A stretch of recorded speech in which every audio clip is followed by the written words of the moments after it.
Hi, I'm Dan Cottrell from Rugby Coach Weekly, and I want to talk to you about some of the great activities we've got on our site about passing and handling. The first activity is a very simple one to set up, just needs 3 players, but you can mix it up with 2s and 4s. Lots of chances for the players to get lots of touches on the ball, and in this exercise you're just working on some of the simple technical stuff about keeping your hands up to receive the ball, maybe working on the elbow position, the shoulders and the movement. I quite like using 3 players rather than pairs because the players have got to turn a bit to make the pass. In this next exercise we're still not putting too much pressure on the players, but it is still working on some of the basics of passing, understanding that the ball needs to go backwards. So we've got 4 players here, but you could work with 3 or even 5. Simply have them run out, and then as they move into the box they spread out, working on moving the ball to the final player in the 4. They will be working on passing the ball before they get to the final line. That means that they'll have to pass the ball backwards, and you can probably work out some ways of adding pressure by maybe bringing a defender who puts pressure on the first or the second player. Now this session is called tag and pass, but again you can adapt it for older players. The first player runs out, and when he reaches the cone he has to pass to his supporting player. That supporting player takes the ball on until he reaches the next cone, and then he passes. Because it's a race, the players will be working out what they can do to win, and therefore they'll be concentrating on technique. Now they may in their pairs work out what works best, or you can give them a couple of nudges, for instance keep your hands up or call for the ball, or even better see if you can run onto the ball. And again the idea is that the players want to win and they'll be looking at different ways of doing that. I would suggest that they may work in the same pair a couple of times, but then mix and match to give them different varieties. And if a pair is winning quite a few times, perhaps you can push them back to give them a bit of a handicap for their starting point. Okay, let's put a little bit more pressure on them and actually put a defender in front of the ball carrier. In gate chase, the ball carrier runs out to a gate either to the left or the right of them, trying to beat the defender to that gate. That means that they're running at pace, as you would hope they would in the game, and attracting the defender towards the ball. Once they reach the gate or get through the gate, they then have to pass the ball back inside to their supporting player. Now, as you can guess, with the younger players this can not always work very well, but I would be patient. You can start the defender a bit further back. Again, this is an exercise that you can see how you can develop for older players, putting a little bit more pressure on the ball carrier by moving the starting position of perhaps the defender or changing the gates to be in different, maybe wider positions.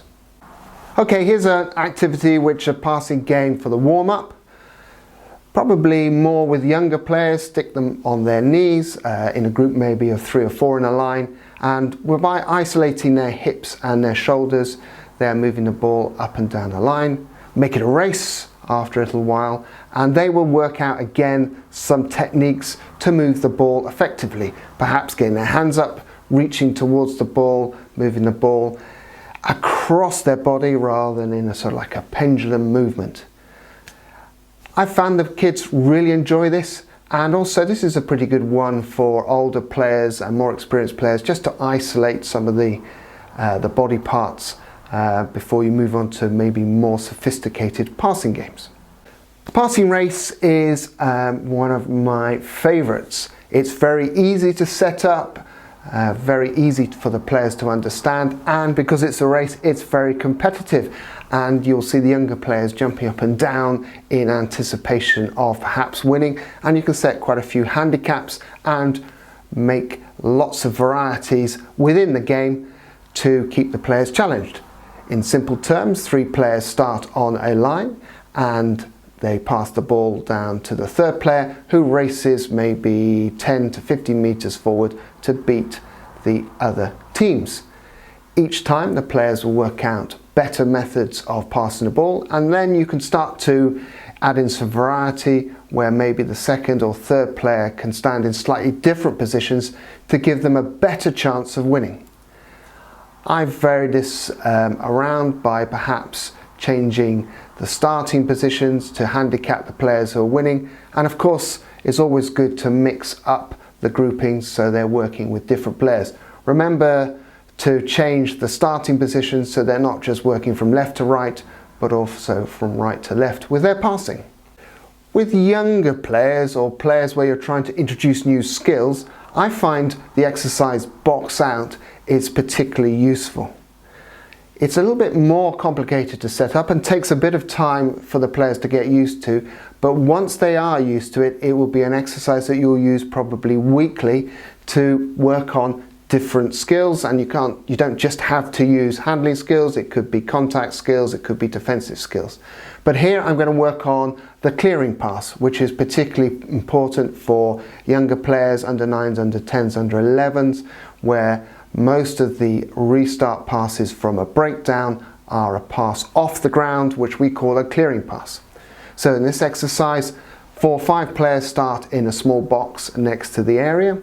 You get them passing the ball around, so it's a little bit chaotic, and then you shout go, or you blow a whistle, and the current ball carrier runs out into the box, and every time you blow a whistle or shout tackle, that current ball carrier goes to ground. Presenting the ball, the next player comes in and will pass the ball off the ground to a teammate.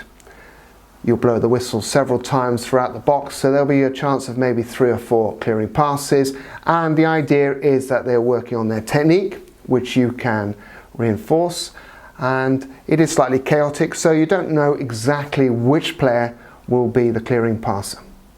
New players, well, and actually old players, often drop the ball, so we have to get used to the fact that the ball's going to be on the ground, and we have to practice that aspect. One way that I do it is a little exercise called ground ball.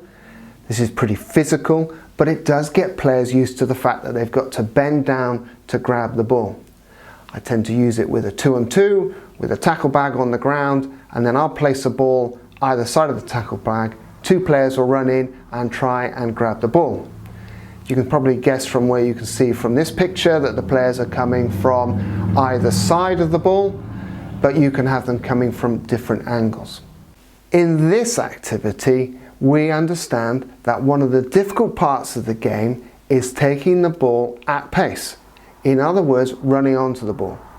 Now, even with older players, they struggle with this, but you will find one of the major problems with young players is that they don't have that awareness or indeed the skill to run onto the ball, which means that they're going forward, which is one of the main principles of attacking rugby. Again, we've made this little exercise into a race, but you can run it without being a race so the players can work on their skills without pressure and then add in the race to make it competitive. In simple terms, the initial ball carrier is standing still and 2 players run back to a starting line and then run back forward to run onto the ball, and it's a race to the end line. The players will be thinking about their spacing and their distance and their position in comparison to their supporting players, so you could run it with 2, 3, 4 or even 5 players. If you get it to work with 5 players at under 10s, then I will be personally coming down to your rugby club to give you a medal, but you have to film it. Otherwise, I think 2, 3 players is enough, and the players again will probably have a lot of fun trying to win this activity and win the game. So that's just 9 of some of the hundreds of activities that we've got on the website. Often I find that coaches use these activities and come back to me and say, I really enjoyed using this activity and I've put this little twirl or wrinkle onto it, and we want them to be a starting point, a way of inspiring you or giving you slightly different ideas on how to keep your players active, involved in purposeful training where they are working on good technique. As you can see, I've tried to put as many game elements into it, make them into competitive games, but sometimes we need to take the pressure off, give them a few skills, a few techniques to think about, and overall Don't sweat it too much if they don't get it right first time. Give them plenty of chances to have a go and then return to the activities at a later date. So they are all on rugbycoachweekly.net. Go over to the website, click on the handling tab. That will bring up a whole bunch of fantastic and enjoyable and tried and tested activities and games for you to try out, and I really hope you enjoy using them.